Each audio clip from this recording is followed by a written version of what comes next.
What do you mean, go back an hour?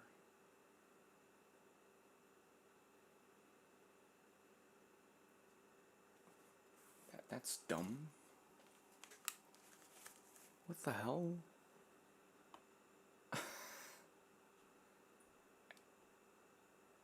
What? What even? I don't understand YouTube sometimes. Oh, because it's been doing this the whole time. Oh, great.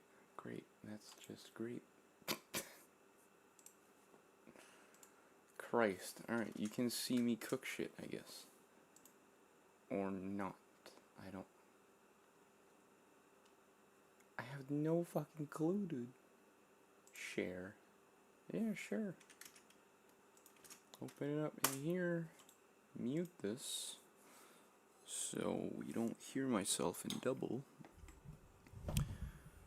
I swear to God. Can it actually go back? Okay, only I can. Alright. It's so confusing. Holy shit. Okay, so let me just drop a little bit here. So, let me get some juice as well.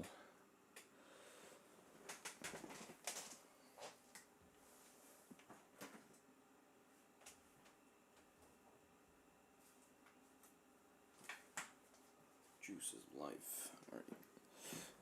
Fortunately, the delay isn't too bad, so that's cool.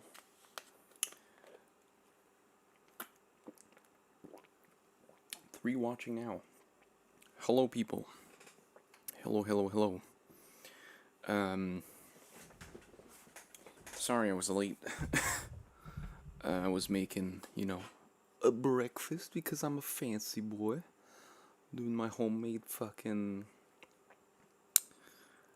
eggs Benedict, because this is the shit, you know. So right now you're seeing the screen. I guess so, yeah. Fade. How the hell do I activate that? Unless it's doing it automatically. Which I hope it shows up. Unless I have to do... I don't know. I'm so bad at this. Fade. Cut. Oh, it's oh shit. Okay, it's doing it. I guess so. Well, that'll be it then. Okay, let me just share this shit around. On here.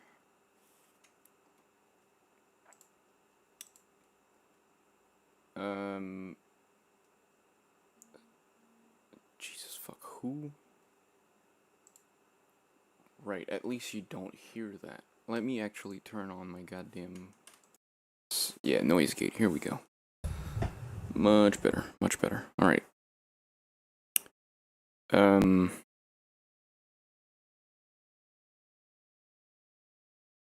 Surprise. Okay.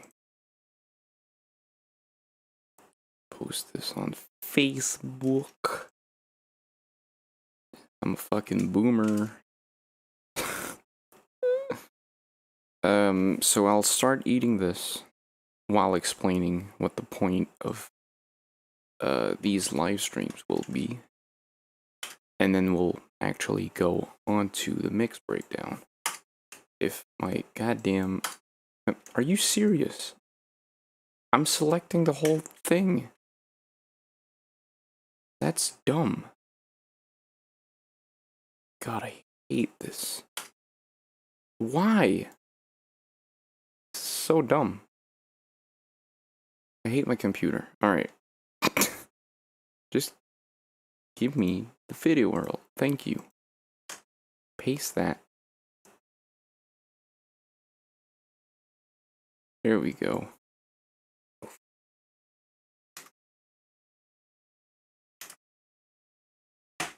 Jesus Christ, I keep hitting my fucking plate. Please. Alright. Cool. Let's just see how that sounds. God, I hate this. Okay, the gate needs to fucking chill. Goddamn. Yeah, it really needs to chill.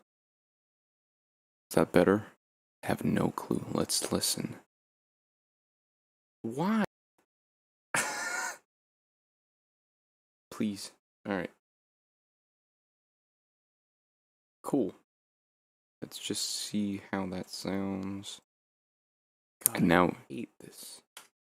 Okay, and now we wait. Needs to fucking. This is what I hate about like watching this. Goddamn. It's like these moments of silence. Yeah, it really needs to chill. Is that better? I have no clue. Let's listen. It is. Alright. It is better. Let me get the pop-out chat. Here we go.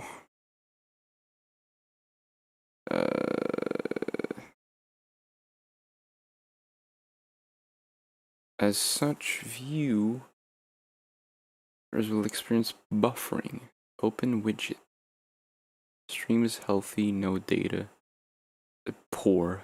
I mean, that's me. Okay, yeah, I'll shut off Facebook and everything. Because that's not needed. I guess so. Let's keep that here. Okay. Let's just hope my PC doesn't crash. Because I haven't really...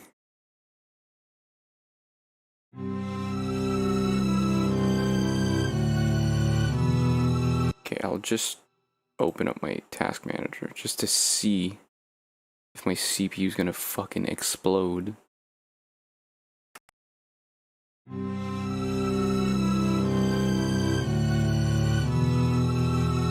Okay, it's at 60%.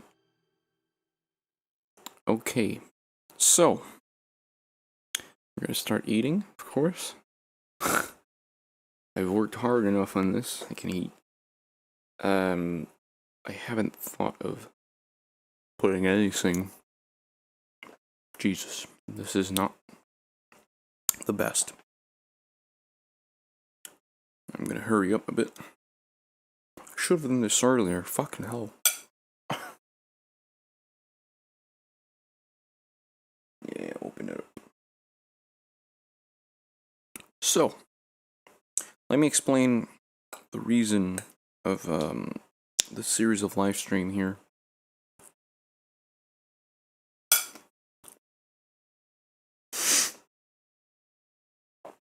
To eat in front of your faces. No. So for about a month and a half, I would say, I've been releasing music once a week. And lately, as of lately with work, with my day job, it's not day job, it's a night job, but whatever, you get it. I've been getting, a bit burnt out. And first off, let me just present myself. Holy shit. Maybe some of you guys are new here. Maybe some of you guys know me from back then when I was rockin' Brony. So my name is Pathfinder Project / Rockin' Brony / Oliver. Whichever suits your needs. Come from good old Canada. Sorry about that. Typical shit like that. So living in a city near Montreal here. 21 years old. Started making music. I'm basically saying my YouTube about section right now. Started playing guitar like at 12 years old. Stopped for a year, then picked it back up, and now we're here. Play bass, guitar, drums, vocals, keyboards, a little bit, violin, a bunch of shit, bunch of useless shit, because I'm using keyboards, and most of the time I let the computer do things.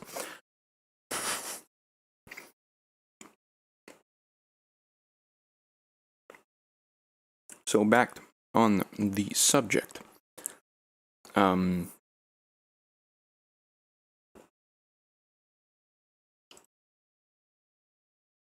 boy. I'm gonna try to use my old cell phone to like, oh my lord. To like monitor what's going on the live stream.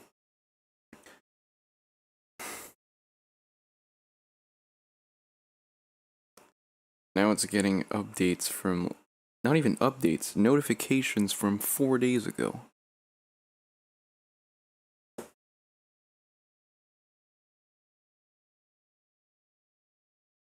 No, it's not. God damn it. Alright, shut up. Shut up. Alright, stop. Jesus Christ. Fuck off. This was a mistake. Clearly, this was a mistake. Jesus Christ. Stop. Stop. Shut up. Shut up. I just... shut up. Yo. Stop. Stop. Shut up. Alright, go on fucking... This is gonna be such a shit show for the first one. The next ones, I promise, won't be as bad as this. I'll eat breakfast earlier. I'll do anything in my power to not be in this situation. Your videos. Cool. Welcome to 6. Should probably delete that. Shut up. I don't... Oh, the delay isn't too terrible. Alright. So, as I was saying, the point of these live streams will be, because with my day job burning me out slightly, doing one song per week was kind of too much. So I figured, I could do like a bi-weekly or, once every 2-week release.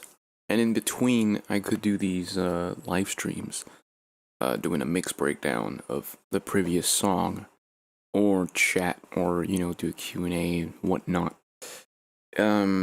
Oh my god, it's so annoying, Jesus. Yeah, so this is gonna be the first one. It's gonna be a shit show, obviously, because I'm not used to doing these kinds of live streams. Because before...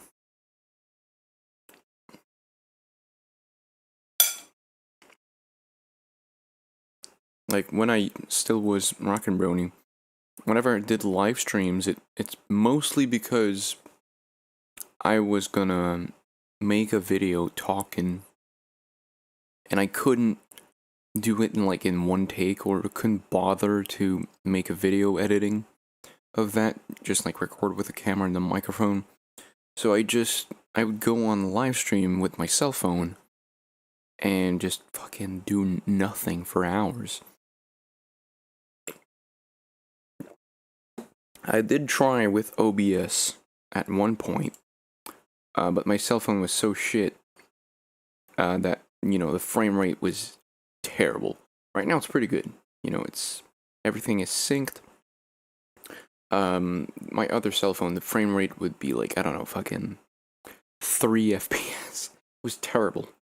But this is much better. And, I actually know how to use OBS a little bit. I forgot how to do transition. Unless...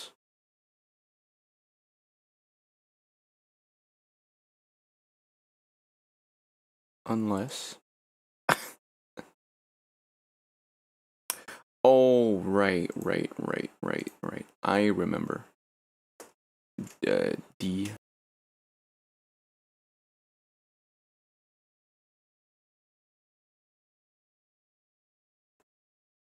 Okay, we're back. Holy shit. Okay, that was not it. Oh god. Okay, let's not do that again. Oh my god, it doesn't stop. Jesus. So, yeah, that's pretty much it.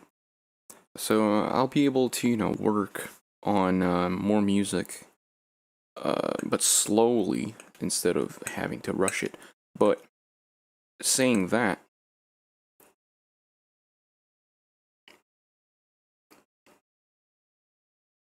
my weakness, well, it's not even a weakness, it's just a flaw, I guess. Oh my god, it doesn't stop. Can you fuck off?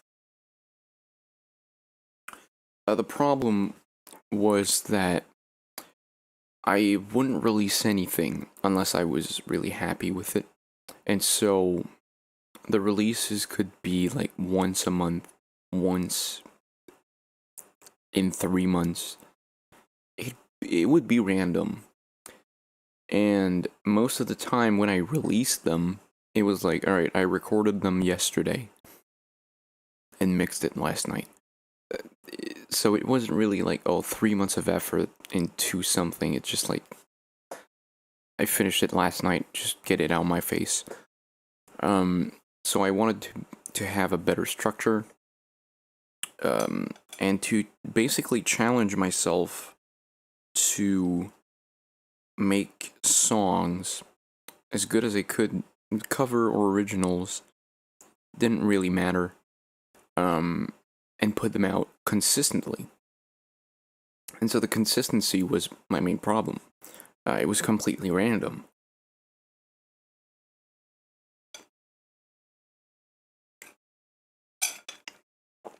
And what happened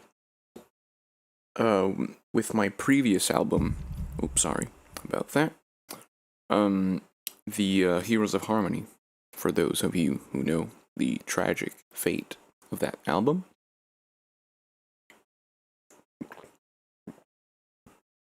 Oh god, I hope this is gonna be like a fucking ASMR video of me eating shit and drinking.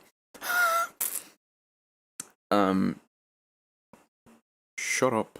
What is happening? Oh god, I don't know. Whenever I'll hear this cell phone vibrate, I won't know what the hell it is. Fuck. This is bad. This is bad, oh no. Okay. Cool. But yeah, for Heroes of Harmony, what happened was I wanted to work on my songwriting at the same time than working on my mixing and mastering, which led to this consistent battle and consistent rewrite, re-record, whatever, for years. Because I first announced it like in 2014 or something, and I released an album before that one twice. Because I released it originally in 2015 and then made a re-recorded version for 2017, but never released the Heroes of Harmony because I kept going back and forth between, I made a new tone on my pedal that sounds way better. Let's re-record everything. And then change the drums. And then change the strings. And then rearrange a part, and etc. And then going back and forth between a new mixing technique, a new tone, re-record. New mixing technique, new tone, etc., etc. It would go on forever and ever and ever. And the thing is, back then I used Adobe Audition. And as much as it's a DAW, it's not really a DAW. It's great for audio editing. Let's say like you have a bunch of songs that you want to put in the background of a video. If you want to just, put compression and EQ on a vocal track that you recorded in the field, totally fine. But you can't do tempo changes. You can't. It's just, you start with one, that's it. It won't host VSDIs at all. You can't put MIDI items anywhere. So that was one thing that, took a lot of time, because I had to go into Mixcraft. Tab out the song on Guitar Pro, export the MIDI, import that into Mixcraft, then render each track separately for all the VSTIs. So, strings, piano, Addictive Drums 2, and Addictive Drums 2 had its own project, so I could render like overheads, room, hi-hat, snare, etc., etc. Now I switched over to Reaper, and God, my life is so much easier. It's insane. It's insane. It's free, quote unquote. And no, this is not a sponsored video at all. I'm just, giving my 2 cents here. You can pay like a $60 license if you want. Otherwise, it's free. It's the greatest thing ever. It's just simple to use, very intuitive, and I love it. I just fucking love that thing. So yeah, just giving my 2 cents here, and as you can see, everything is, nice and organized. And not only that, in Adobe Edition, recording with little to no latency was almost impossible. As soon as you put like a compressor and EQ and delay, send a track to a delay bus, you'd have like a 50 millisecond delay. And I'm using the same sound card here. It's a Focusrite 2i2. Now, I did upgrade my PC.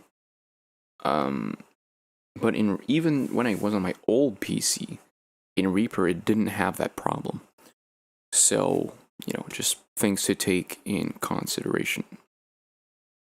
Is that the right word? That right expression? I don't know. I really don't know. Whatever. Sometimes I'll say some stupid shit that make no sense in English, but do because I speak French natively. So I'll say something, and everyone who doesn't speak French will be like, what the fuck did he just say? Anyways, I'll try to finish this as quickly as I can, because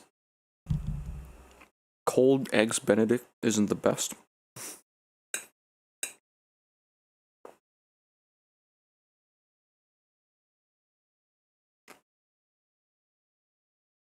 And I think we'll keep these live streams up. Just for like future references, or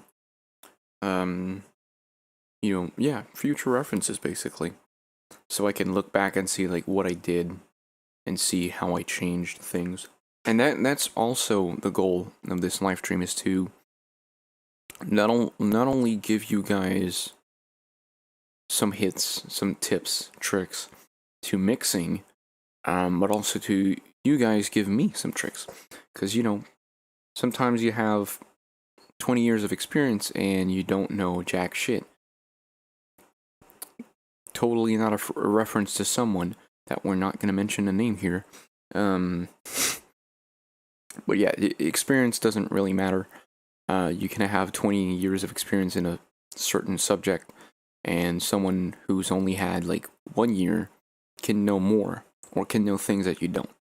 So, if you guys are starting out, or having some difficulty mixing something, whether it's drums, vocals, and whatnot. Now, like, I'm not the greatest. I'm far from the greatest, but I can do what I can, as much as I can, to help you guys, because it's hard. It's really hard, because I look back at some stuff that I did at the beginning of the year and last year, we're worlds apart because I keep finding new things, new new tricks, and new techniques that change everything.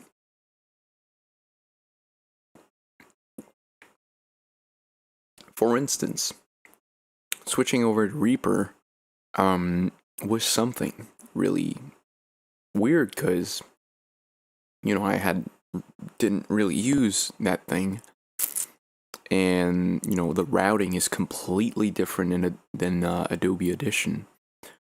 You have these folders. You don't really have bus tracks per se. You have send and receives, but no real bus tracks. They're called like folders. I call them bus, but whatever.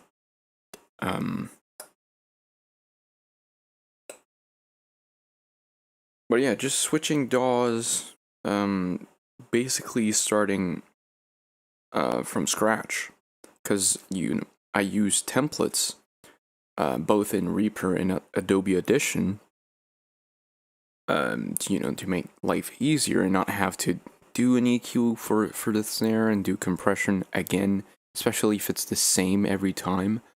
So I had to make a new template, redo every EQ for everything, and starting fresh was something really good, I think.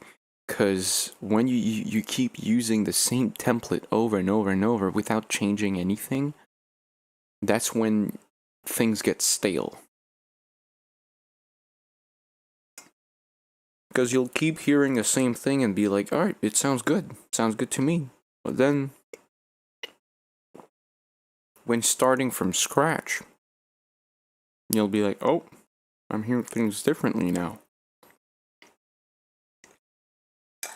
So, every once in a while, I'll make a new template and see what happens. If it's something slightly different, I won't bother, but if it's something completely different, I'll apply that on my template.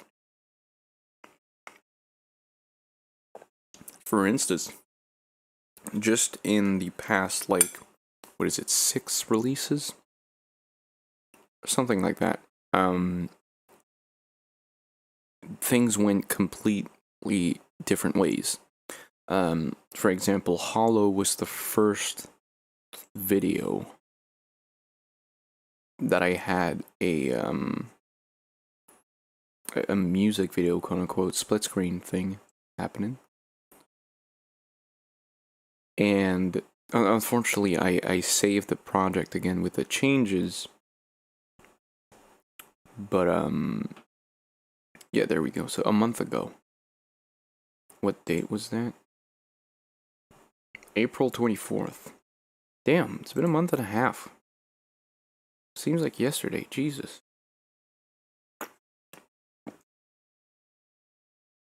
But yeah, I listened back to the project like 2 days ago or something. And it sounded dark. I don't know why. The top end wasn't as bright as it could have been. And then I listened to Anthem of the Angels, and there it was. The top end was back. And that forcing myself to release something every week made me realize these things. I try to do something as fast as I could and release it, then make a new one for the next week, and then listen back to it, to the previous one, and be like, oh, wait a minute, this sounds too dark. Let me change that in the new one. And, tweaking things as they go. And it really helped. And not only that, because I wanted to get over with the my constant battle between better mixing, but better arrangements, better mixing, etc., etc. So I really wanted to ace my mixing game as much as I could, because it's never going to be perfect, obviously. It's far from perfect, trust me. So I wanted to focus on that, and then start working on my writing. I don't know why I'm wearing these headphones. I'm not hearing anything. Oh yeah, right. The music when it's gonna play, which should be soon. It's already 12:43. Jesus Christ! All right. 1, 2, 3, 4. In this house, we eat the food dropped on the floor. I don't care.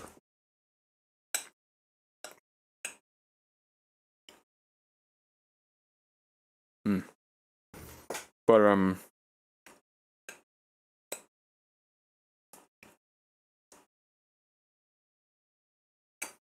where was I going? I don't know. Great, right, yeah.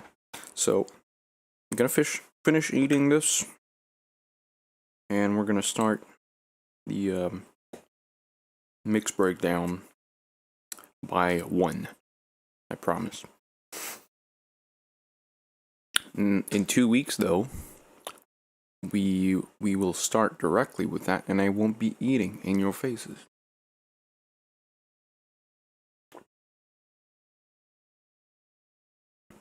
Yeah. And this is my last liter of juice. Gonna have to buy some more. And boy, do I drink juice. Too much, in fact. Probably drink like 8 liters a week or some shit. It's just, I keep drinking this like it's water. And now, let me just, show you the beauty of things. Oh, now that's gorgeous. Like this was hard to do. Not today. I'm used to it. But the first times, holy shit. The hollandaise sauce is probably the hardest thing to do in all of this. Oh, and be in time. Because if you start cooking something too early, you're fucked. So, you start cooking your bacon in the oven, and then toast your English muffins, then start your sauce, then drop the eggs in the boiling water, like halfway through, and then everything has to be ready at the same time. Because if you leave your sauce hanging too long, it's gonna break. You don't want your sauce to break.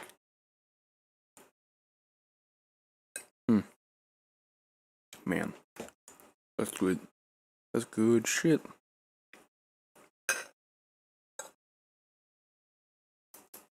Now, if I had better, cameras and whatnot, I'd totally do like a cooking thing on a separate channel. But I don't have that crap.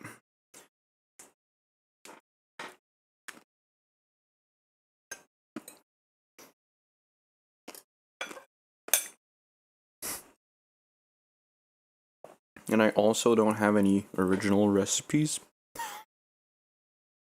So I'd basically be ripping off every fucking cooking channel. So, what's the point?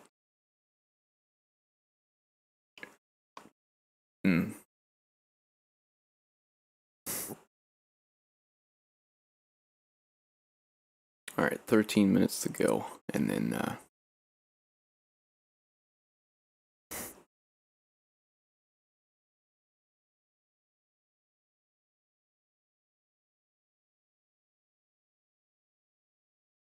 oh my god, that's hilarious. Alright. Can I show memes in the meantime? I guess so.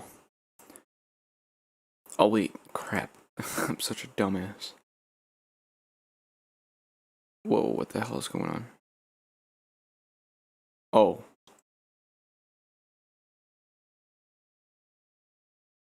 That's fucking hilarious.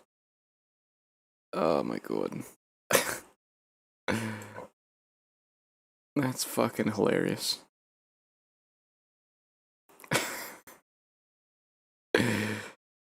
Oh, Christ.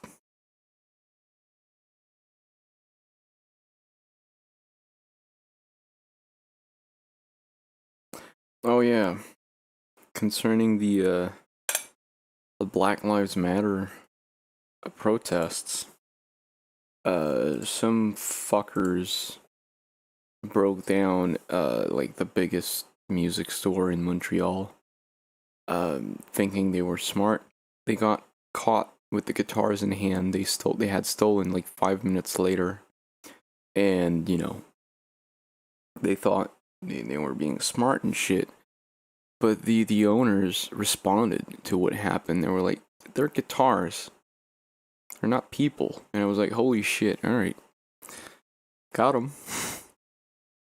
They're like, we can't replace guitars, that's fine. We can't replace people, so there we go. Good on you, Steve's. That's not the dude, that's the store, Steve's Music. But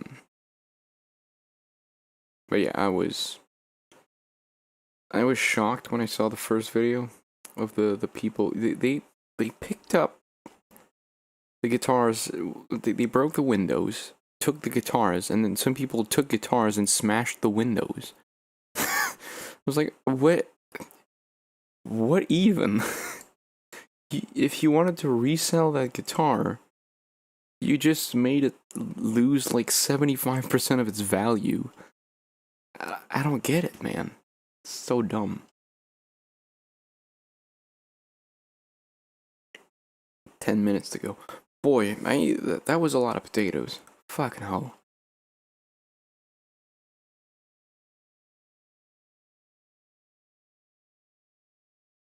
What the hell's going on with Jake Paul?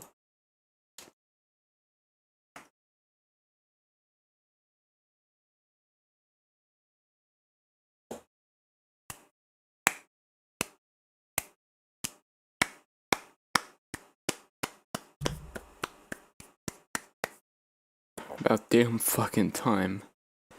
Charged with criminal trespass and unlawful assembly. Well, there we go.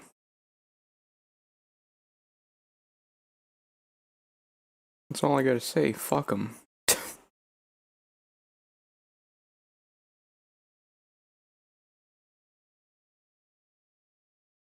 Yeah, that was a lot of potatoes. Fuck.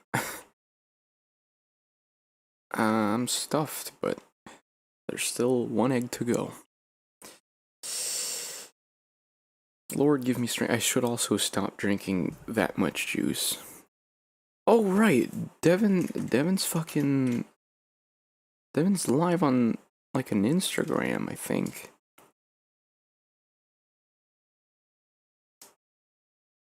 Devin Townsend's doing, like, a live stream of some sort. Not a music live stream, just a Q&A, but still. Come on.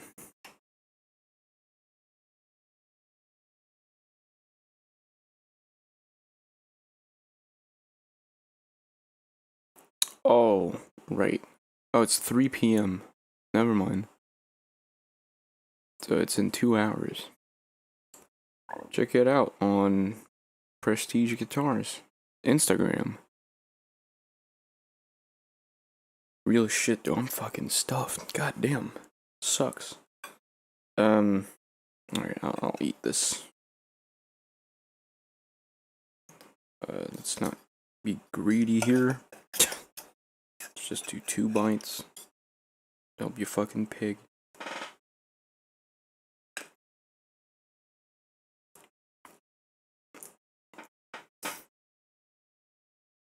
God, that's awful. This is fucking awful. Alright. Let's get going.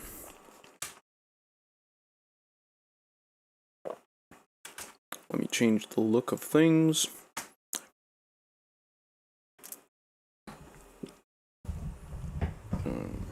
Let's bring this closer. No, the other way.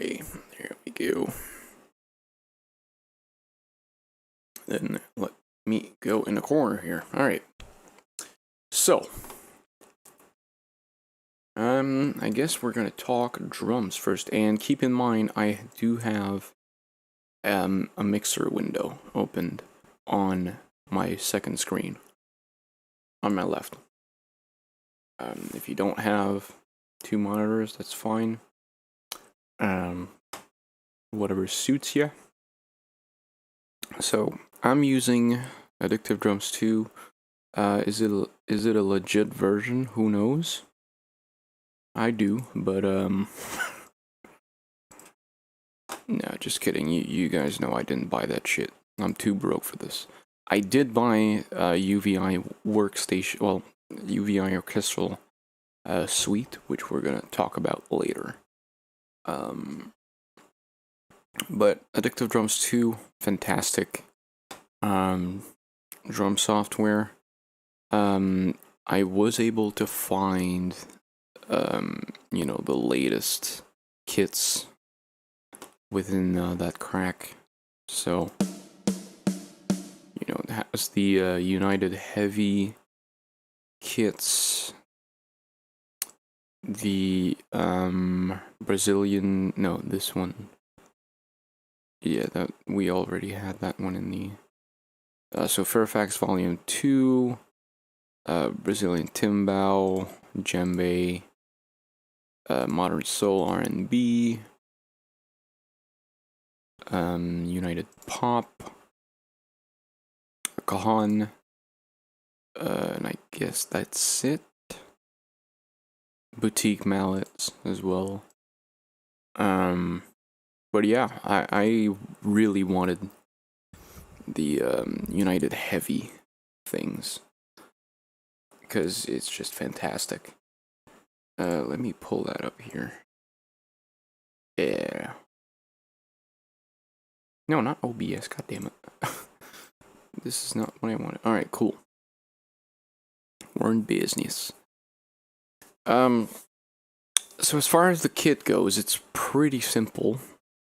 So we have our United Heavy snare, which is the pork pie bell brass. It's a 14-inch by 6.5. Sounds great. Now it's, you know, of course, when you hit it here, it's going to be like a normal hit, but most of the time I'll be using the rim shots, simply because it sounds more powerful. You know, there's your rim shot. And that's at a shitty velocity. Let's solo the drums here. Then we have the kick, which is also the United Heavy kick. There's two that come with United Heavy. I tried both of them, and I really like this one more. So the 24x18 pork pie custom sounds really cool. You know, I pitch it down by 3 semitones, so quite a lot. It's apparently 100% the beater mic to get that click. Bit of an volume envelope, simply because if we take that out, there's quite a bit of not ambient noise, I don't know, of trail, we'll call it that. And I want it to be like as tight as possible, so by using the volume envelope. Now, of course, we're hearing the reverb. Let me turn that off. And of course, mixed with the room mic, we're gonna mute that off. So even the bus overheads. So yeah, just so if we listened to that, there's that low muffle that's in the really low end that trails off, and I just hate it. So it's like, so by using the volume envelope, it gets rid of that. I don't know why I added the shape. I guess I did. Let's see what's happening on the snare. Slight pitch decrease by 0.69 semitones. That's very nice. Jokes, of course. A bit of shape. So attack and sustain. The reason I put the sustain slightly up is to get that ring. That's pretty much it, and a little bit of saturation. So if we remove all of this, so you can hear that ring come out. And that's, of course, with every post-processing happening. There's an EQ on most of these, well, on all of these, and most of these have a compressor after the EQ. So if we listen to the snare raw, so no EQ, no compression, no this thing. So we're going from this to that, and then turning on the effects.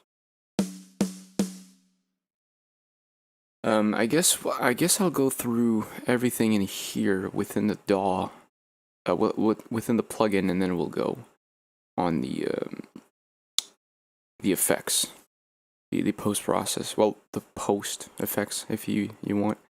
The hi-hats are also from United Heavy.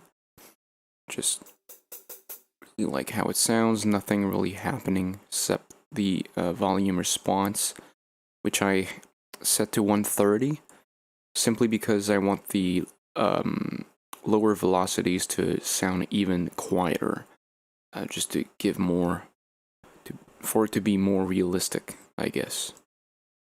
Then on toms, I have 6 of these. Now, these 2 aren't routed for that specific song. Of course, I'm not going to go through all of this in every stream. I'm going to do it once here, and every other stream I'll, do a quick overview, like this is the kit, this is what's happening, blah, blah, blah.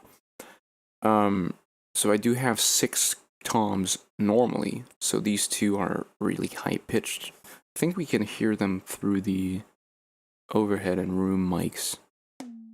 Yeah. So almost imitating like octobands, but not really. Should probably use the volume envelope to do that, but so which kit is that? This is the Studio Rock. I tried using the United Heavy toms. It just wasn't doing it for me. I don't know. I wasn't able to figure out a good tone with them, so stuck with the Studio Rock, and these are the Studio Prague toms. For some reason, they sound better, high-pitched. All of the cymbals here are from the metal kit. These are just splashes. I don't know what kits they're from. So, Studio Rock, the Splash 10 inches, Sabian HHX Legacy, and the other one from Studio Prague, the Splash 12 inch. For the ride, we have a 22-inch paste from the Studio Rock, and the Manel Byzance Dark as a second ride. And a tambourine and a vibra slap. I haven't used the crasher here. But again, these 3 aren't routed right now because I wasn't using them for the particular song. And for toms, it's pretty much the same, so reverse for the volume response because I wanted to hear the quieter the quieter hits a bit more. And we have some shape, attack, sustain for every tom. And the sustain decreases every time it's a bigger tom, basically. So it goes from 10, I believe, 19, up to minus 19 to up to minus 50. It's the opposite for these two because I wanted the ring, but if I wanted them to sound a bit like octobands, I guess I could switch that over. So that's the kit, really. So let's hear it out.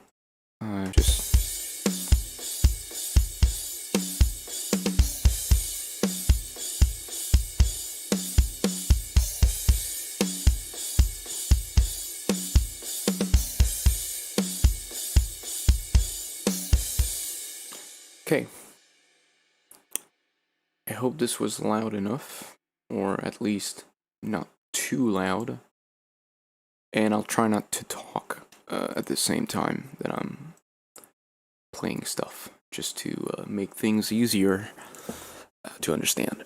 So, what's happening here is we have the addictive drums in this track, and all I did was right click on it and build 16 channels of MIDI. Actually, no, build multi-channel routing or routing for output. There we go. So it built this automatically. So if we bring the mixer here, you can see right here that it's sending for the, let's say for example the snare, it's sending channel 4 to this channel, because this is what it's doing. It's if we go in here, what the hell? So yeah, if we go in here, you can see at the bottom there's these little arrows that you can click on and select whether it goes to the master within the plugin, separate outs, pre-fader, separate outs, post-fader, plus master for each of these. So I just went and had them all separate out, so it does this. So every track here, so from here to here, well, from here to here, you got your bus track. So each of these tracks are within the plugin. They're just being exported or routed to an actual track within Reaper instead of doing everything in here. So, you know, there's your bus track here, which is here. Your overheads, which are here. And then you can place them and move them around as you wish. I made a tom boss. No, wait, that's a tom bus track. Just to keep the toms under control. So there's basically just a slight EQ, and sometimes I'll even put a bit of compression. Halo, burning halo, yo, what is poppin'? So yeah, Jesus Christ, everyone's popping at once. Hello, Corn Korak, how's it going? On this beautiful Friday afternoon, I guess? Yeah, I guess it's afternoon. Famous or addictive drums, hell yeah. Let's do some debate here and some hot takes. I know most of like big production now use like SSD Steven Slate drums. I just hate it because everyone uses it. So addictive drums makes for something different, and oh shit, let me save that. Yeah, let me save that here. Just had some exams. Oh wait, you're going to school during this pandemic? That must be horrible. Finished working about like 7 hours ago. Yeah, could chill a bit before I go do some chores. Well, if that's the way it is, so be it. Come take a chill pill with your boy. But yeah, do you see that? Oh no. Oh Jesus. I'm sorry about that.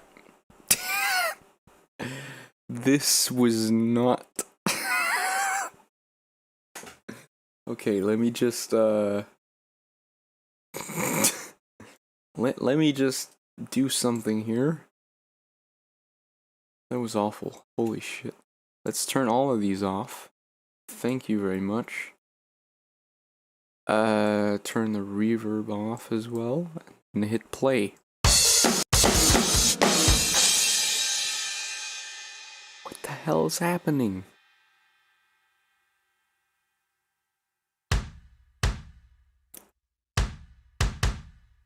Maybe... Good lord. You get the idea. It's fucking... This is drum... Yeah. Yeah. Or John Mima. At all times. Crazy bastard.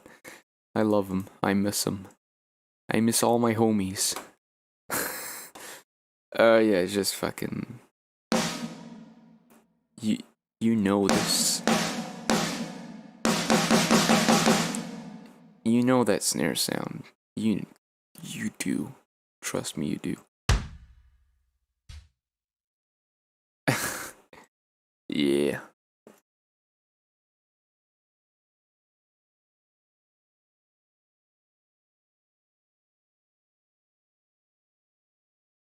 You know that snare sound. Let's go back to our kit. And turn on the effects. Well, actually, let's listen to the drums without any effects.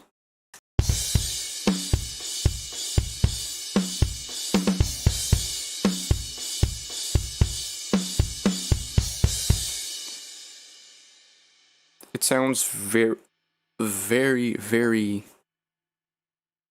Yeah, it is. It is.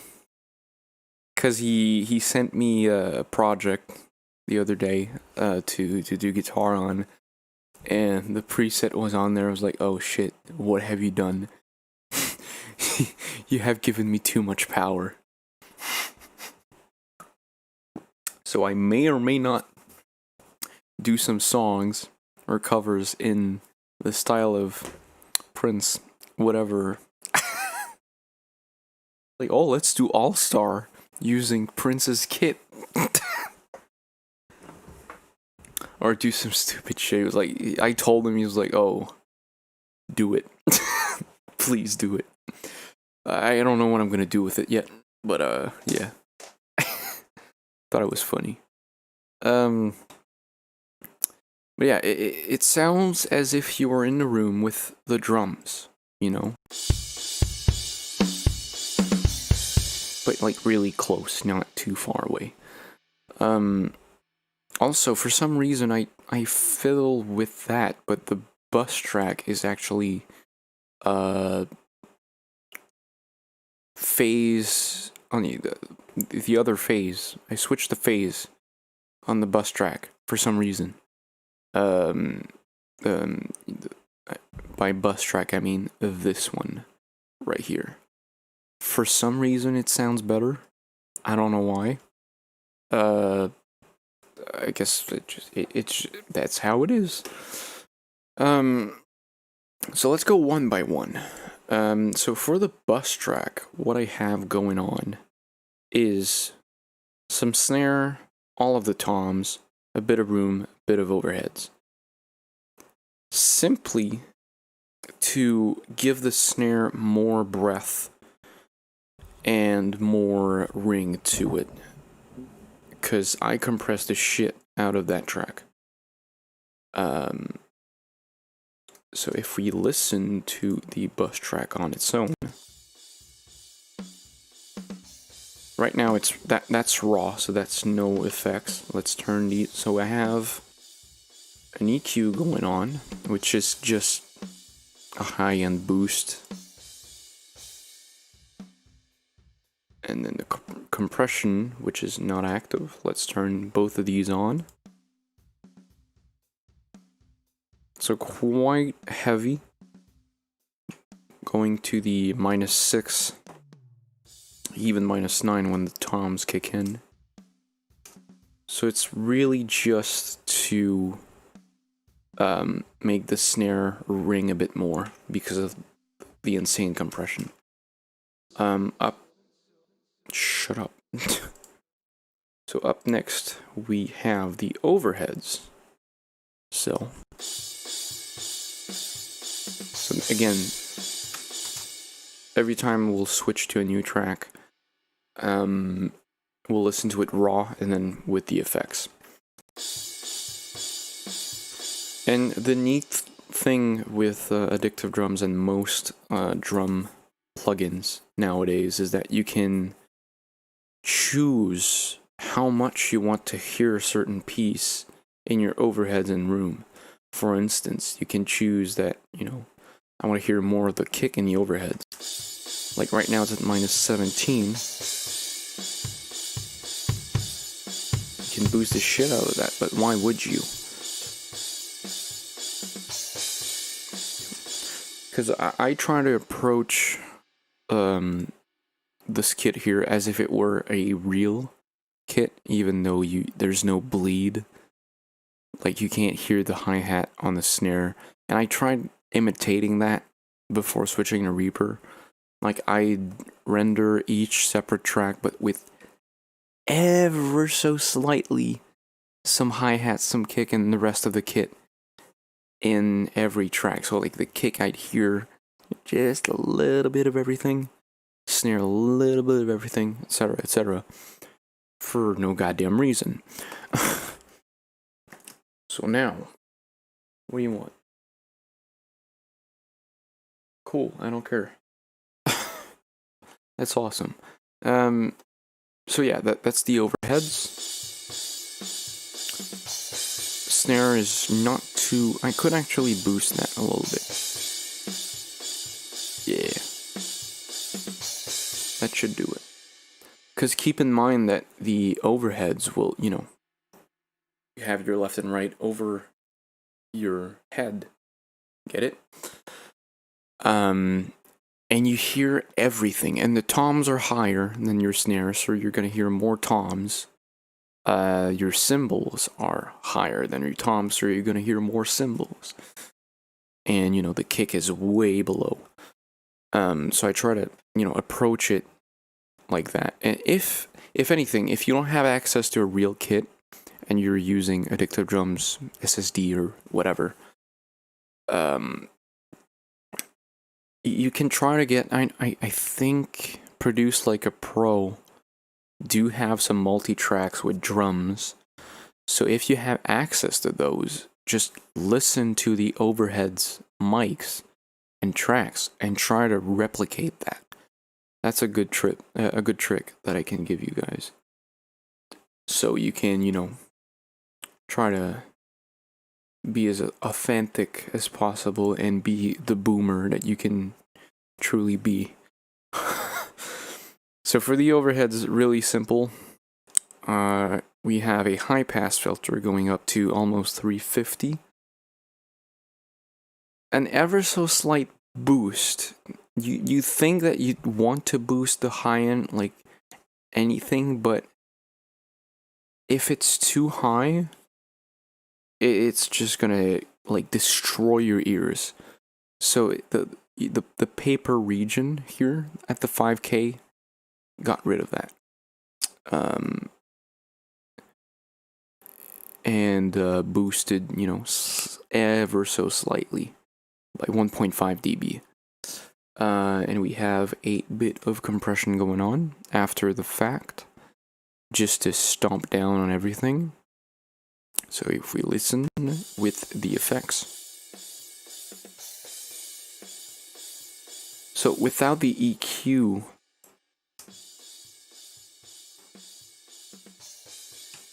and with the EQ,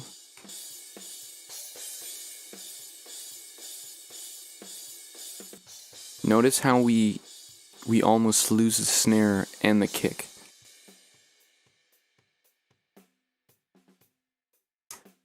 Because you don't want low end where you don't need it. So the only instruments that you want the low in are the kick and the bass, or any bass instrument. For instance, a cello, a double bass, contrabass, anything really that's made for bass, because you want to leave that low end for those two, because that's where they work. That's their register, that's their range of frequency. If you were to boost the living shit out of your low end in the overhead, your kick and bass won't be clear in the mix. And it's one of the most difficult things to achieve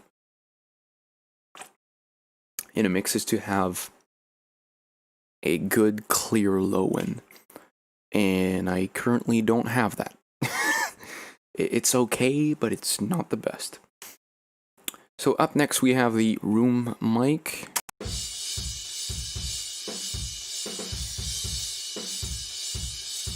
So again, EQ compression. In that order, we have a bit of a high pass filter going on up to 80, because for the room I want a bit of bass, but not that much, and a bit of top end to make things a little bit brighter, and then a compressor, which is, as you can see, 11.5 for 1 ratio. So let's turn the effects on, and as you can see, I turn it way down.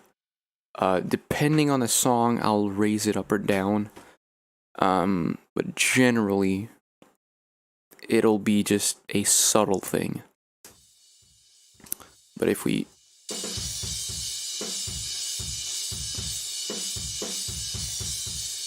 so without the compression, with,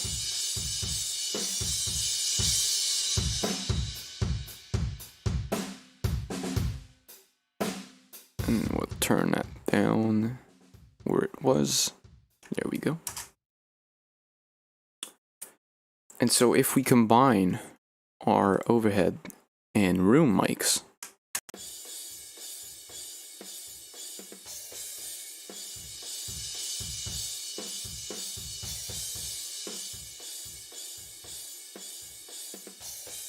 so there's that. The hi-hats really isn't complicated. Panned, about 50% left.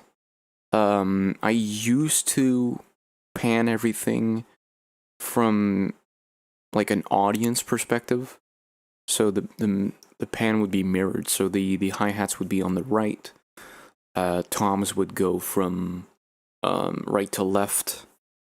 Now I just switched it over to as if you were the player, the drummer. So for the hi-hat, almost the same thing than the overheads, but with more top-end boost, simply because you want that clarity. If you want, you don't have, because most people will do just fine with the overheads. They won't even mic the hi-hats. I do, just because, I don't know. With prog metal, you know, there's some cool patterns. And this is too loose. I hate it.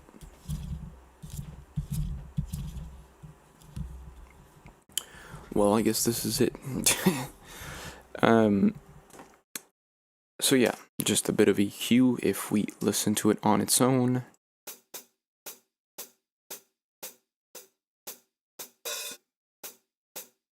And then with the effects, again, I turn it way down because you can hear it with the overheads as well, so you can already hear it, just boosting it slightly.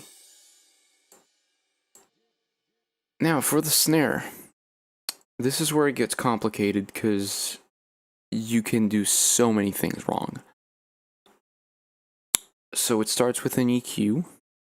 As you can see, pretty crazy. It's not that simple. Right now it's off. Everything's off. So if we turn that on and turn off the compressor, right here.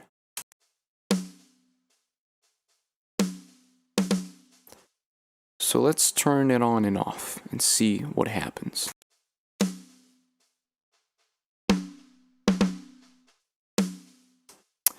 So if you look at the graph that's going on, you'll see, I'll turn the second one off. And look around here, right above where the 2 is. You see, as soon as the hit ends, you hear that ring. And that's where it is. Right there. That little peak that comes out. Depending on the genre, depending on what you want to hear from your snare, you might want to turn that down. I would go quite aggressive, so -9, and it's really, the Q is really not thin, it's precise, basically. It's not wide. It's not a wide Q, it's a very small Q. So if we turn it on and off,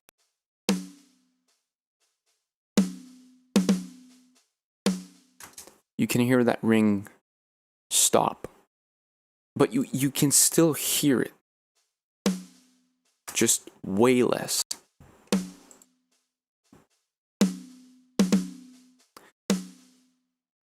So there's that.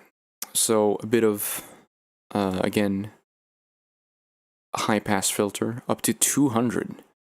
So we're going pretty hard on the high pass. But if you look here, we'll turn it on and off. You can see that, after that point it goes down and then it goes up. So when it goes down, you don't really need anything below 100 for the snare. So, and I changed the Q a little bit. So right now it's at 1.19 in Reaper. If we switch down to 2, you can see it's much more aggressive. And now it sounds thin. So if we do that, much better. So it keeps that low end, but that high pass really tight instead of just slowly going out. We have also a bit of a cut in the mids, so let's turn that on and off.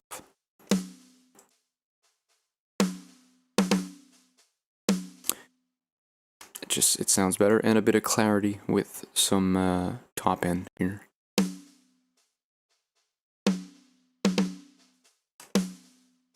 So there you go. For the compression, one trick that I do recommend is setting your attack quite slow. So 30 milliseconds and up. 4, 5, 6 to 1 ratio. Here the great thing about the RIA comp is the high pass filter and low pass filter built in, which means it'll compress after a high pass. Well, it'll compress everything starting at 120 hertz, which means it won't affect that low end. It won't compress it at all. It'll let it go through. So if we turn it on, and now it's at -6, so let's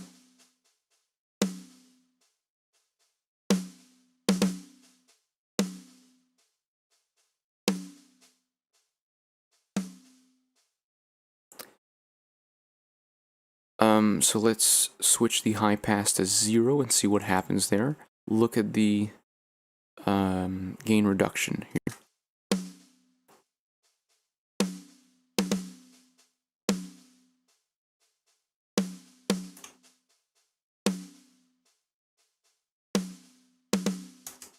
Because now it focuses on that part specifically. It lets go of the of everything below 120 and compresses that. So let's turn that back down to -6. For the kick now, we have one EQ, one compressor, and then another EQ. As you can see, crazy things happening. I've been told never to EQ things with your eyes. I've been also told to look at graphs and, you know, see where the rings are. You can use both. So, let's turn all of these off and see what's poppin'. So, this is the kick raw. Pretty nasty. Let's turn both of these off, and then turn back on. So that's after this EQ.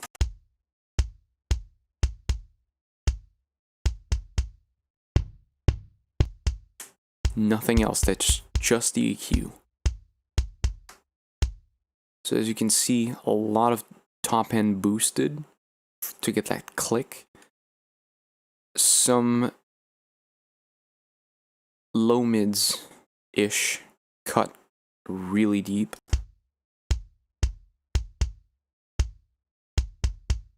And a bit of a boost here. And ever so slightly some high pass filtering at 35 hertz, just to, you know, not get too much sub frequencies in there.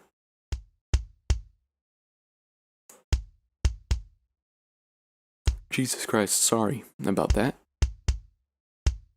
And some cuts in the low mids again. So let's turn these on and off. So that's the big cut here. It's that boxiness. It gets rid of that. Some more boxiness. If we get rid of the top end boost. Sounds kind of stale. If we turn off this band here, it sounds thin.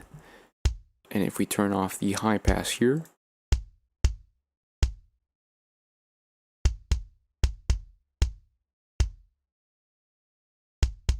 shit, actually I like it better without. I guess that's how it is. So for toms, I'm not going to go through all of them, simply because it's pretty much the same for each and every one of them, but with a slightly different EQ and slightly different compressor. But it's not that different. So we're cutting the rings out mostly, and then the lower the tom, the lower the rings, so you're just going to move them to the left. Some top end boost and some mid boosts, and a bit of high pass. And unfortunately, there isn't a lot of tom action in that song, so let me just find. There's one bit here. Fucking mixing toms, yeah. Oh, fuck mixing, yeah, it's shit. Where is it? Oh.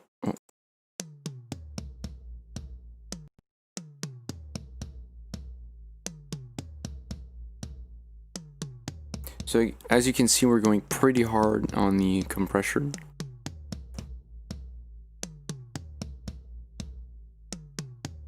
So you can see the rings here.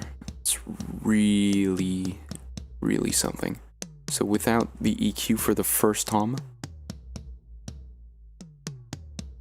and without the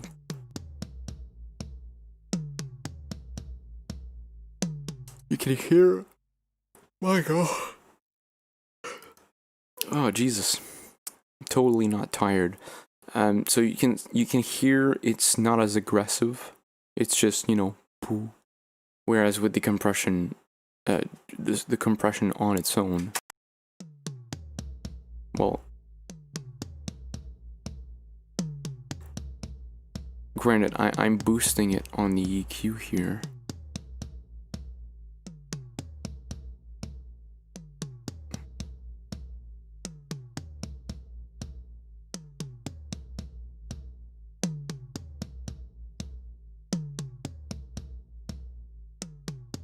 So there we go. And again, the toms go from left to right, so 20, 20, 20, 40, 60. And the other two, the smaller ones, would go 60, 40, etc., etc. And remember, loud does not equal powerful. And so all of this is going into this master folder, which has some stuff going on. For this song particularly, I'm using an amp. Gotta run, but you keep up the good work. No, you. Thank you. And I'll see you around. So yeah, I'm using an amp sim in here just to give some grit for the first verse. But normally I don't have that running at all. I'll simply have an EQ, which is basically just top end boost or whatever that needs to be fixed, tweaked, and a compression, which is a what do you call it? Not a hybrid,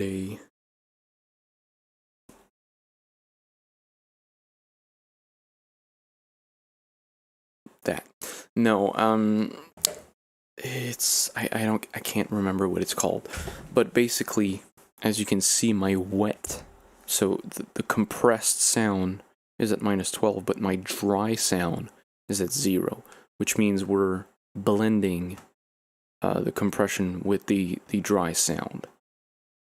So if we turn all of these back up, and it's going quite aggressively, as you can see, -30, but again, it's just to make the snare ring out a bit more. We also have a soft clipper here, just to boost everything and make sure they don't go in the red before anything else. So if we remove that selection and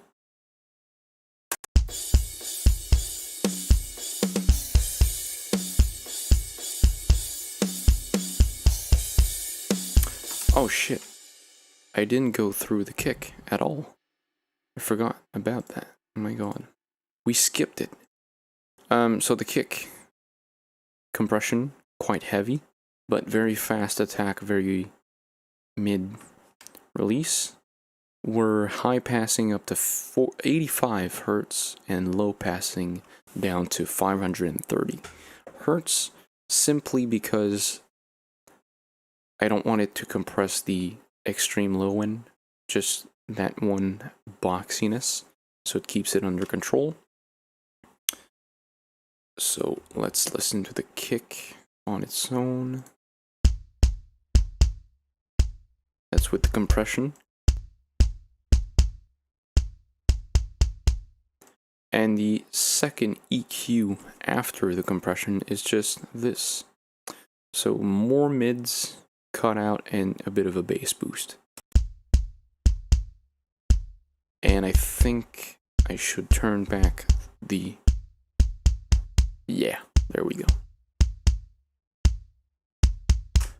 So now, if we listen to the whole kit,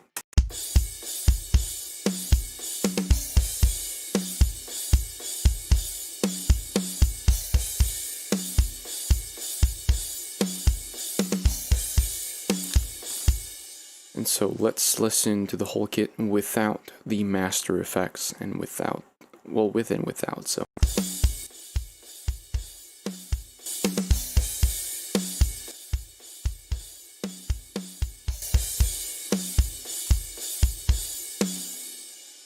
So there you go.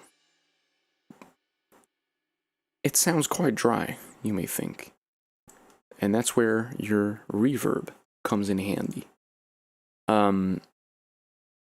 Listening to a drum kit on its own with reverb, you might think, damn, that's way too much reverb. Is this 1984? It is not. But because you have so many things going on at the same time, you want your reverb to be really distinct and you want to hear it in your mix. So I'm using Reverbate here, which is, I guess, a plate reverb. I don't really know. But these are the settings. So it's not too big of a reverb. It's not too short. It's somewhere in between. Quite a bit of dampening. Stereo with maximum. I'm high passing and low passing simply because I don't want mud or nails on a chalkboard kind of sound. So let's just solo the reverb on its own. So this is just going to be the wet sound. And as you can see, I'm boosting it afterwards as well. So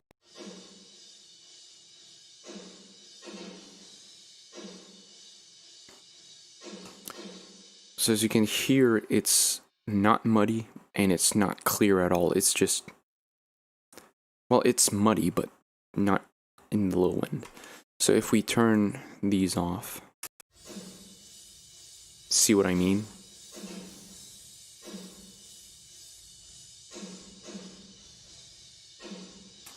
It gets rid of the nastiness of the high end, because you don't need high end in that reverb, because the high end is defined with your overhead mics.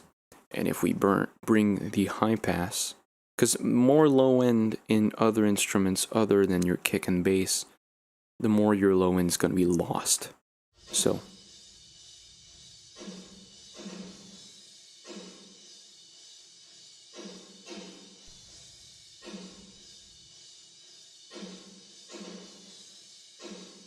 there we go. And now if we listen to the kit with the reverb, I'm going to turn it on and off with the mute button here. So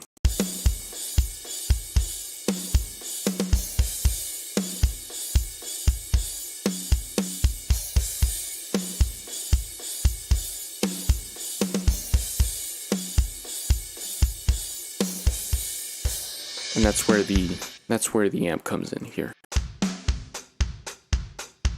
Just to give a little bit of saturation. So, there's that. So the reverb really makes a huge difference on your, especially on the snare.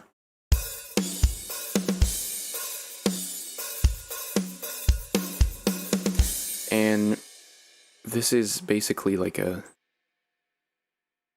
bus track for the reverb. I'm sending the bus track, the room track, the snare track, and the toms to that reverb track. The room is at 0 because it's so low. We'll solo the room here. And if I turn off the send here,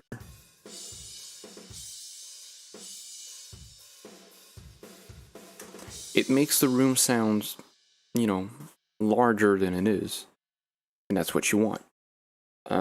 If we solo the bus track here and turn on and off the reverb send, this one's slightly lower. It's at -6. So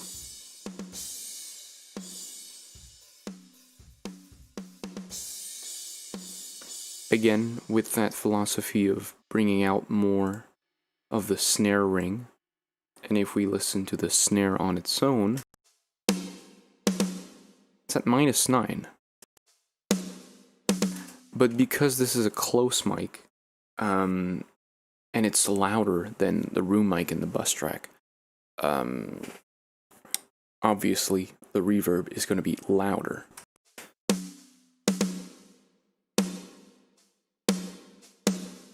And the toms are a bit lower, they're at -18, but there's not really that much tom going on in the song. So, again, with and without reverb.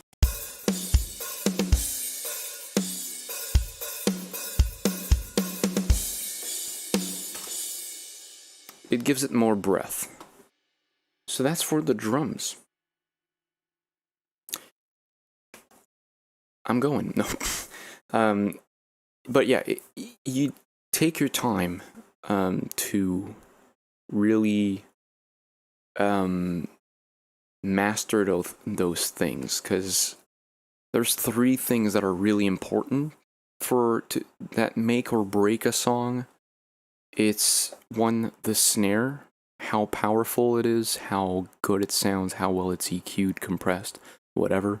The kick, same thing as for the snare, so how powerful it sounds, how good it sounds. And the guitar tone. That, to me, it's the three things that make or break a song. If the snare sounds fucking awesome, but the rest, the kick and the guitar tone sounds shit, eh. If the kick sounds awesome, but the snare sounds shit and the guitar sounds shit, eh. If the guitar sounds awesome, but the drums sound shit, you're losing that the powerful thing of the song. So, yeah, that's my opinion, at the very least.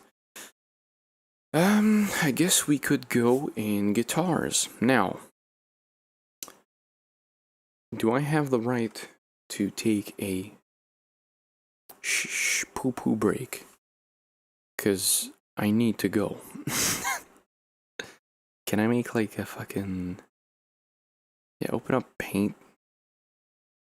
Yeah, let's open up Paint. Because I don't know how to make...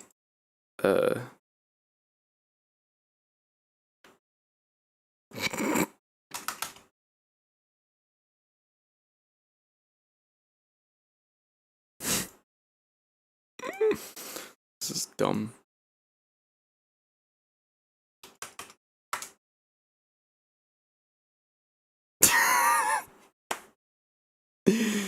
Wow.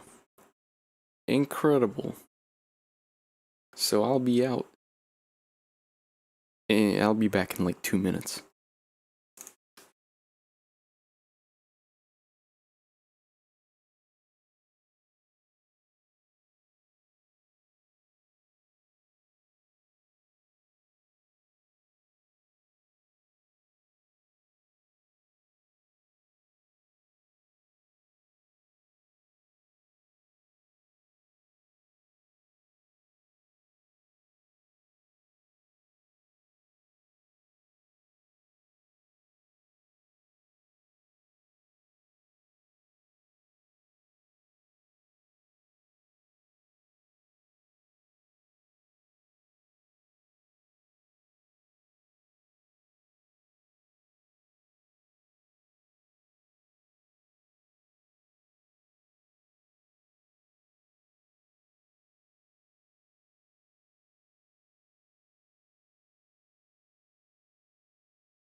And we're back.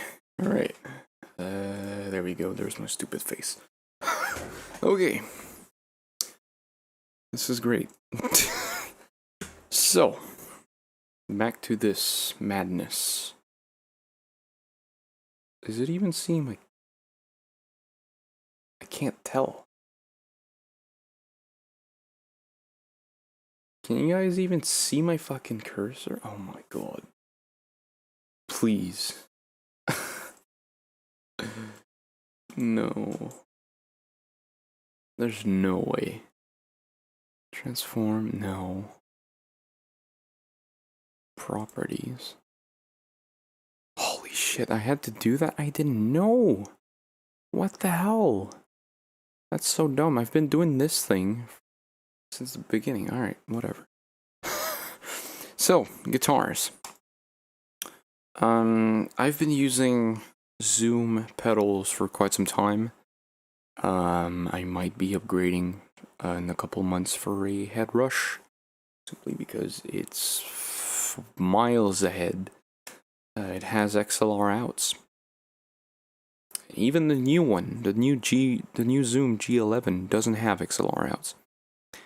It's a great brand at a great price, but it has its limits.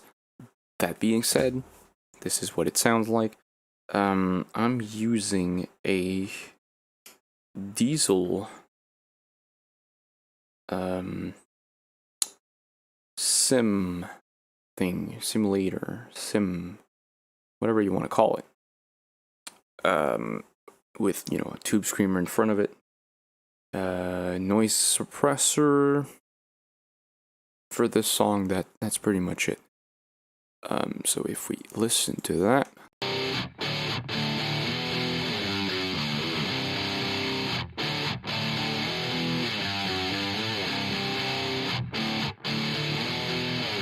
So this is double tracked, which is what, you know, is typical in metal. Sometimes, you know, for some Dream Theater covers, I'll do double track, except for the chorus. Well, I'll do quad track. I used to do quad tracks for the whole thing, but I was like, alright, this is too much. This is too much for nothing, and the chorus didn't really kick in.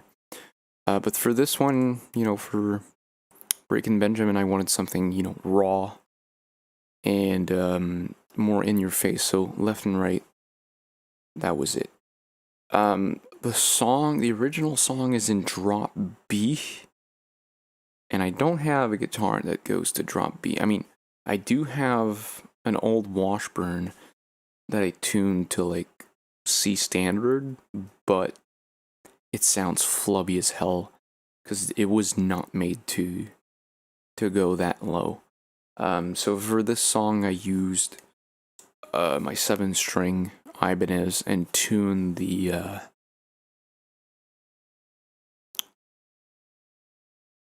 5th string or the 4th string semitone lower, just as if it was like in B standard. So yeah, and I don't have a lot going on after recording because it's going from my Zoom to the Focusrite 2i2 and then into the DAW. So this is what the EQ looks like. We're going to turn it on and off.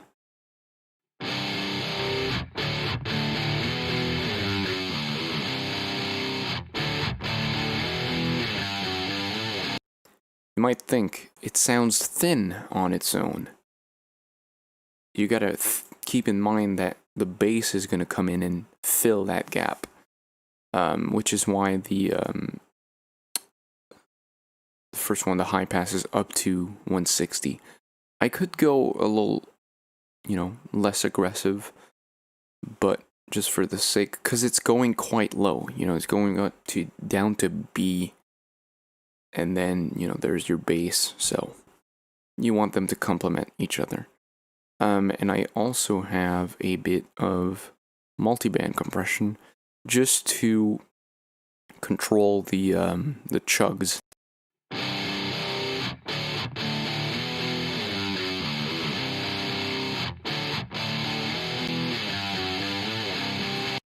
I keep yawning. I keep yawning, goddamn. Alright.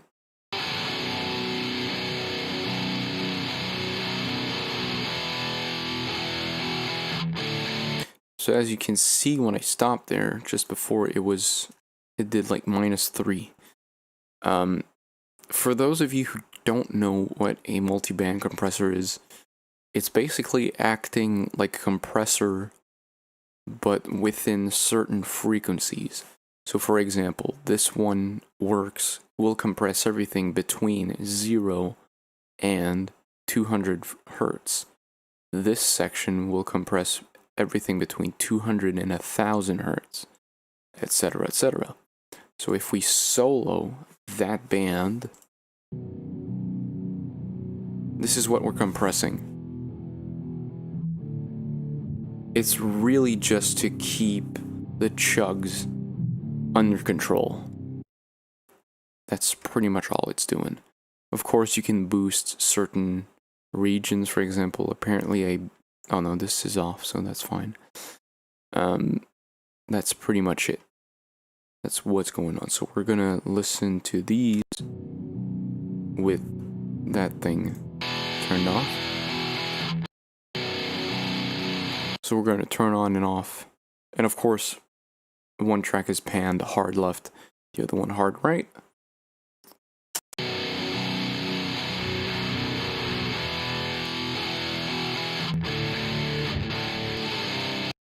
I changed my tone since then, but that's what I thought fitted.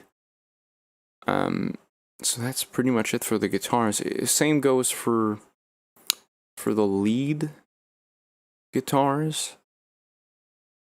Slightly different EQ, and it's going to, well, not in that case, no, it's not. But normally I'd have the lead guitars go into a delay bus. So let's get into the bass. Now, this is far from being the best bass tone, trust me. Because I run it into my Zoom, which goes into like a Proco Rat, I think, pedal emulation. There's the word I was looking for earlier. So it's distortion blended with the dry signal. So there's, your dry signal with just a little bit of super distorted tone. Then it hits a compressor, 2 compressors, and that's it. And then it goes into my Focusrite. It's probably the most complicated signal chain, but it's not that complicated. So it hits a compressor first. So even though I have 2 compressors going on before that, it's just to keep everything under control. Plus, as you can see, I boost it going out. So when it goes into the next thing into the chain, which is this Ignite amps SHB, it has a bit more dirt on it already because, it drives the amp slightly more. So a bit of gain, a bit of bass, slightly less mids, slightly less treble. Bright switch on, deep switch on. And then it goes into this Poulet Le Cab. I use this Mesa bass cab. I don't know where I found it. I really don't remember where the fuck I got this one. Sounds great. That's all it is. So if we turn it on and off, this is what it sounds like with and without the amp. And then without the cab. You need a cab, trust me. If you're using distortion, that is. Because if we turn off both,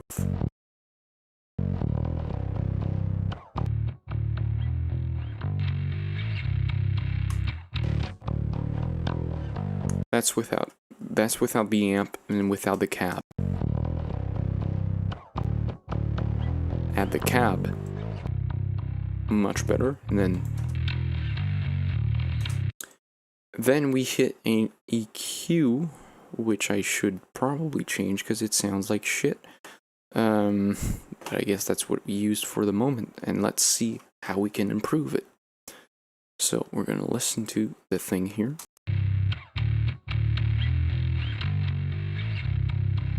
This was not needed. I don't know why I boosted that. We're gonna go for a low pass here and see where we can go, because I do want a slight boost, but I think we won't need anything above 5K.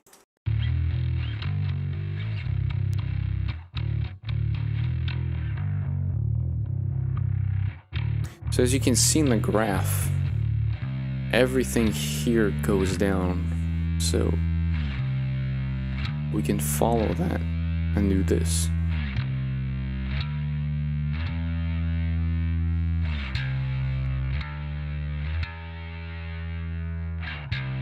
It gets rid of the like aggressive high end that you don't need in bass. So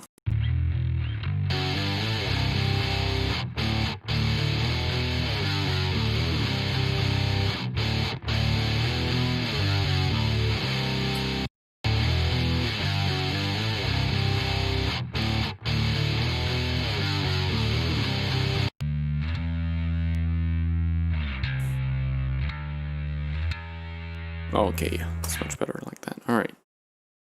And then finally, for the bass, we run into another compressor, but this one is slightly different. As you can see here, detector input. This is what the compressor is listening to compress the signal. If you select main input, that's basically, it's going to read the track. What comes in is going to be compressed. The auxiliary input in this case is coming from the kick here. I don't know if we can see. No, we can't. Let me bring in the mixer here. So as you can see, I'm sending the kick track to the bass, and much like the addictive drums, as you can see, master is sending, well, the bus track is sending track 17 and 18 of the plugin to whatever track it is. So overheads for bus, for instance, is this one. And I'm doing the same thing for this. So I'm sending the audio from the kick track to the third and fourth input of the bass. So if we go to bass here, click compressor, the auxiliary input, if we go in our ins and outs, is here. So auxiliary is 3 and 4. And we know that the kick is the 3 and 4. So what's going to happen is every time the kick hits, it's going to compress the bass. In other words, it's going to stomp down on the bass and control your low end. So we're going to hit play. It's doing it ever so slightly. Let's go aggressively.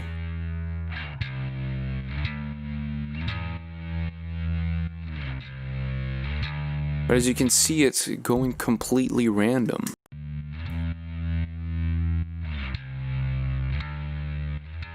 But if we solo the kick with that, you can see it matches.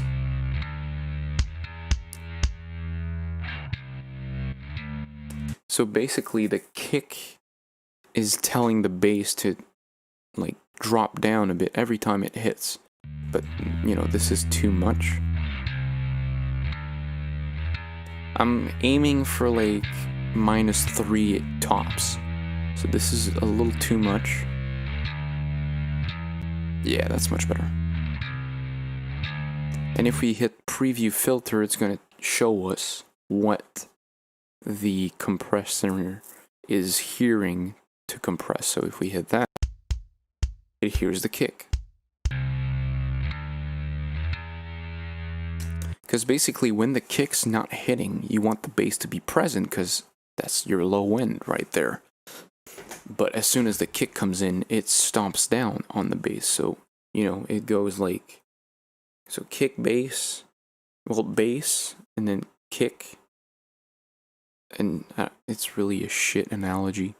But if you know, you know. Yeah, but the kick is going to stomp down on the bass every time it hits, so your low end will be controlled and consistent and not like, alright, here's your bass, here's your kick, and here's etc, etc. So that's a cool little trick to control your low end. I guess we can go to vocals now, and it's the part that I'm going to hate the most, because that's just how it is. Let me just, put that here. Yeah, alright, cool. I'm not, oh my god. I'm not using autotune. Never will. Never did. Simply because I want the thing to be authentic. I know some people do, you know, for a certain effect, or, you know, just because. I just rather not. I just want the vocals to be, you know, if anything, I'll do this. Because my range is weird. You can hear I don't have, you know, that much of a high voice. It's quite low. But my singing voice, basically my range is like E2 to the highest it can go is pretty much the scream in Number of the Beast. After the intro, well, basically when the whole band kicks in. So that's like an A5, I think. And that's not my chest voice. That's gonna be like in my head voice. But this was really consistently high. So I fucked it up, of course. And I don't really have all day or all time to record vocals. So I only have weekends because my upstairs neighbors are going to their summer house, I think, or something like that. It's a shack, sort of. So basically, I use as much time as I can when they're out to record, and sometimes, you know, I'll be like, all right, I really can't do that in one take, so we'll figure something out. But basically, I'm using this microphone, so a Audio-Technica AT2020, pretty solid microphone. There's definitely better out there, but it's pretty solid. So, what's happening with the vocals? If I can stop yawning. So on each track, it hits a compressor to just smush everything. Because there's gonna be some bits that are quieter and some bits that are louder, and you want them controlled. So. White walls surround us, and it's going quite hard. No light will touch your face again. Rain taps the window. Because you want to be able to hear every syllable clearly in your mix. So you can overdo it, of course, and that's gonna sound weird. But making sure that every syllable is clear is gonna help. So, white walls. So like if I were to go, I don't know, minus 18. White walls surround us. No light will touch your face again. Rain taps the window as we sleep among the dead. Days go on forever, but I have not left you. Whereas, if I go down to let's go to the extreme. Let's do like -30. White walls surround us. No light will touch your face again. No, it's slightly too much. The window as we sleep. I try to aim for like -6 gain reduction. White walls surround us. On average. No light will touch your face again. And I'll even do some volume adjustments with the tracks here. But yeah, it hits a compressor on the track itself, and then it goes into this folder which hits an EQ right here. White walls surround us. And I should have done that instead of what I did, which was boost that thing. White walls surround us. No light will So of course, some high pass filtering up to almost 200. Some boost in the mids, so 600. Some cuts at highs, so the paper region, and a high shelf going down just a bit, just to keep those S's and F's, and you know, those annoying resonant letters under control. So let's hear it with and without. White walls surround us. No light will touch your face. You can hear I'm quite close to the microphone, with all the bass going on, with like the wind of my voice just going. So. White walls surround. Like white walls. White walls surround. And if we turn it back on. White walls surround. Practically gone. White walls surround us. No light will touch your face. And then it hits another compressor just to make sure everything stays together, especially when there's harmonies and stuff like that. White walls surround us. No light will touch your face again. I am so sorry for the constant yawning. Jesus Christ. White walls surround. Again, -6 dB on average. And then that goes to a delay bus and a reverb bus. So if we listen without the delay and reverb. White walls surround us. And then I'll bring in the reverb and the delay. White walls surround. And I think it's fair to say that white walls surround us. White walls surround us.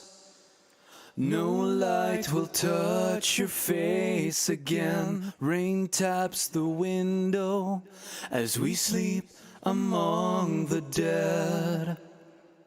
Days go on forever, but I have not left your side. We can chase the dark. I just want to share something.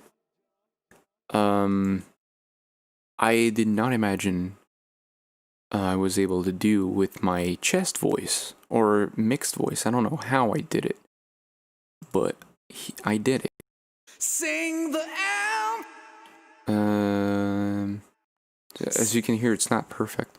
It sounds like shit, quite honestly. Sing the anthem of the angels and say the last goodbye. This part specifically. I keep holding on to you, but I can't bring you back to life. I don't know how I fucking did it, because this is the last thing I recorded was this very part. And this is the highest note for vocals. But I can't bring. That's like D4. Is that D4?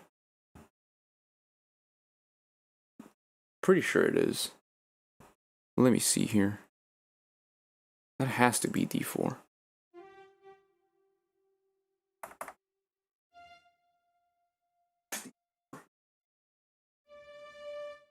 But I can't bring you.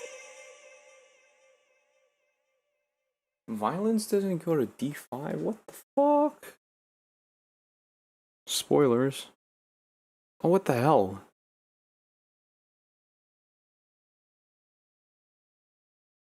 Violence? That's super weird.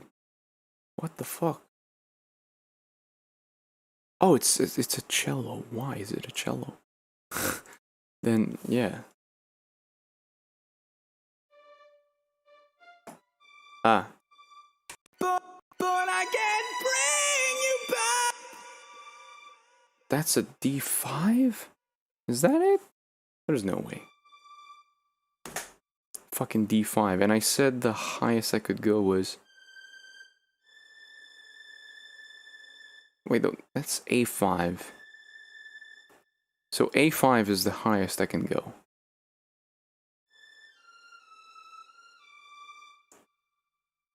Okay, yeah. Never mind, that works. So D4, that's a D5 right there. But I can't bring you back to life. Your boy did it. Of course, this was not in one take, as you can clearly see. But I was still able to do it, and I don't know how. But yeah, that's it for vocals. Now comes the fun part of doing strings. So yeah, I bought the UVI orchestral suit about a month and a half ago. Just before doing Hollow. So yeah, about 2 months ago. The one unfortunate thing with this thing is my CPU sucks apparently. I tried rendering a video, the Bronypalooza 2018 video, because it was this huge fucking file, like 15 gigabytes, or was it 15 or 50? I don't remember. It was huge. I tried rendering it in Adobe Media Encoder on my other, on that PC. I think I burnt the CPU because it just the whole PC shut down, and then the CPU was constantly at like 40%. And now whenever I open up like Google Chrome or something, it goes up to 45%, and when it hits like 70%, shuts off.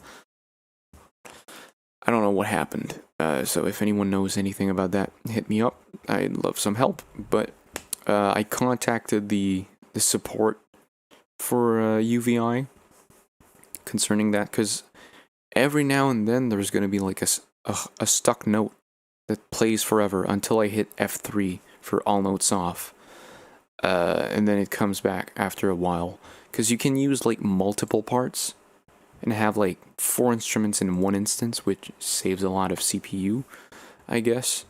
But I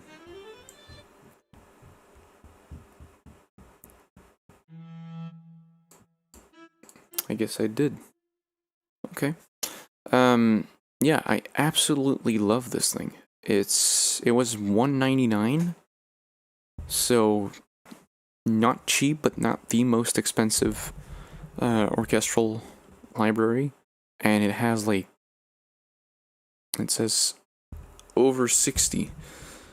You have your brass ensembles, brass solo, cathedral organ. The organ sounds fucking killer.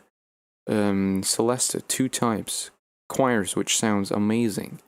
Classical guitar, harpsichord, 3 types.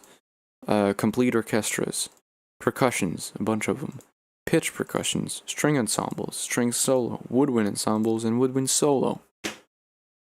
They all sound killer. And the thing is, I bought the Sonivox thing a while back. It was like $20 for the Score Companion, something like that. There's no crossfades.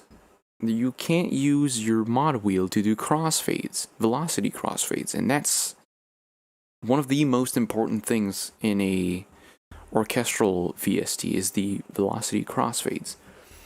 Because you don't just go like quiet and then super high. There's like different timbres if you want. Like you can pick a string really hard, it'll sound completely different than hitting it soft, especially with a bow.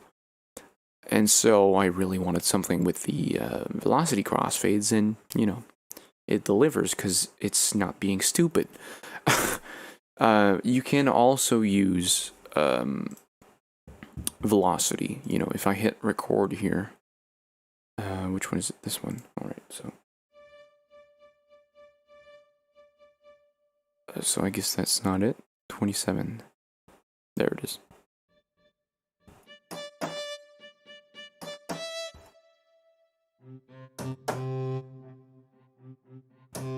So, you know, I can do that or use the wheel.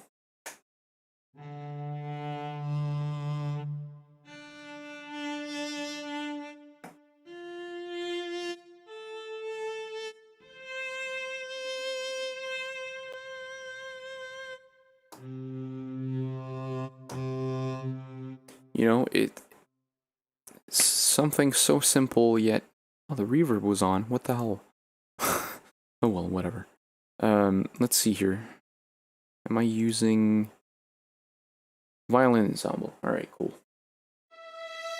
Yeah, that now we can clearly hear it. It's not just raising the volume. It's...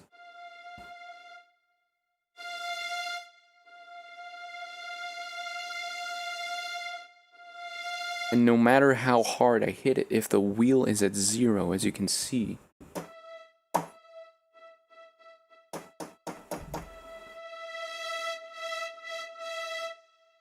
and there's a bunch of articulations here. Like there's sustain, run down,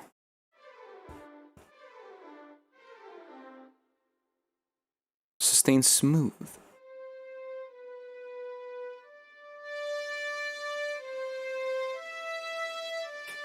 Now, right now it's in legato mode, so but you can switch it to...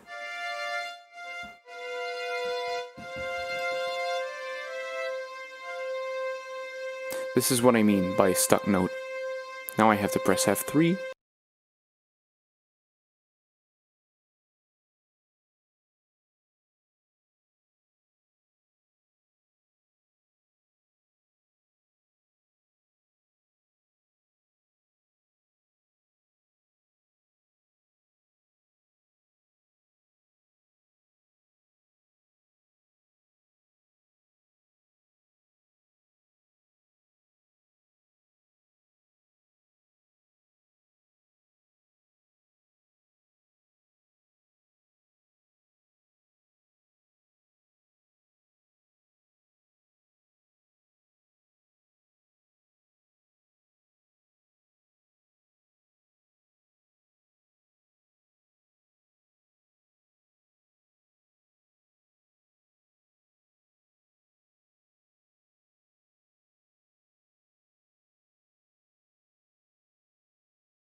Okay.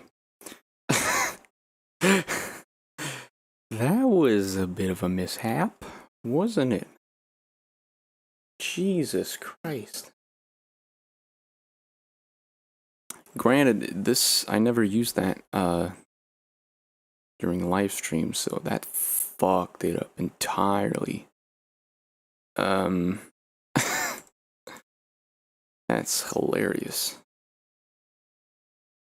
Let me check if it's still receiving this.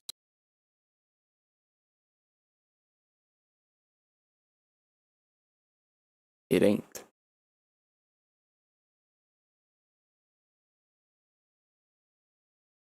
Oh, wait, I'm a dumbass. Restream. Send. Yes. There it is, alright.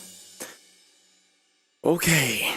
See what I mean? So this is what happens, but not as bad. Normally, I just hit F3.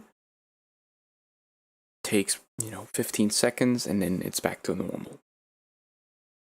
Now it wasn't so. But that's because my CPU is garbage. I'm probably gonna upgrade it soon. I'm probably just gonna change the CPU, if anything.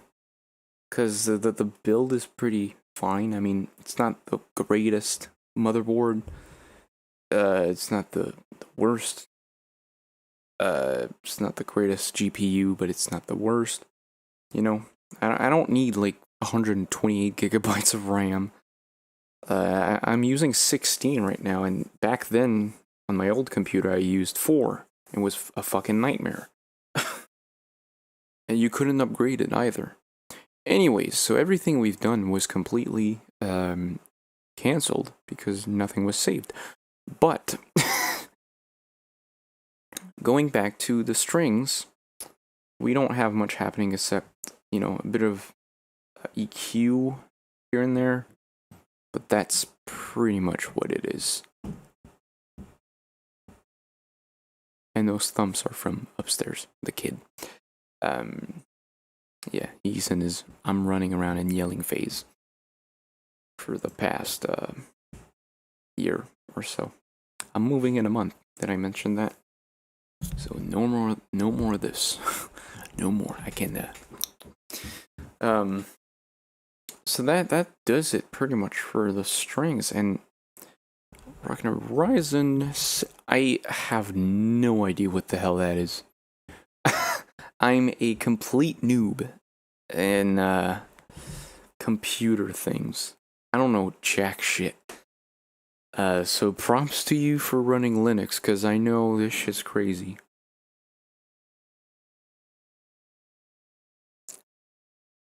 The only thing that's left pretty much is the master effects, and there's not much happening. A bit of boost here, because, apparently. But most of the stuff I do is just based on, like, I guess so. Again, blended compression. So it's not fully wet, not fully dry, mixed of both, and it's a really small ratio. Stomp it down with the high pass to the 104. Fast attack, fast release. And the good old master limiter, just to boost things a little bit, with a very slow attack. And I limit it to -1 dB. And a very fast release. So that's pretty much it, I guess, for this first one. Yeah, that's pretty much it. So, who do we have right now? We have Electronion. Hopefully I didn't miss it. Not, god damn it. It's not entirely wet, not entirely dry. It is steamy. I don't know.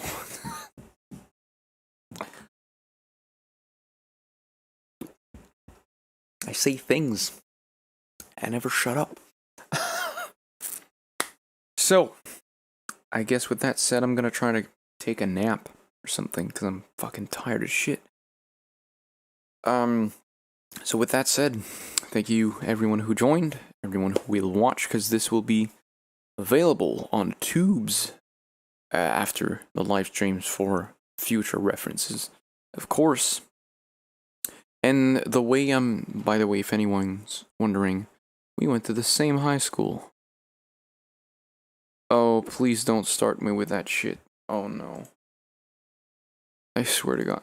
Because, like, most people that come up to me in person, whether it's at my job or somewhere, they're like, hey dude, how's it going? I don't know who you are. I don't remember you. Like, it's not on purpose. I just don't fucking remember a lot of people from high school. I remember like 10 people from high school and we still talk. The rest, I don't remember anyone. So, maybe not. I don't know.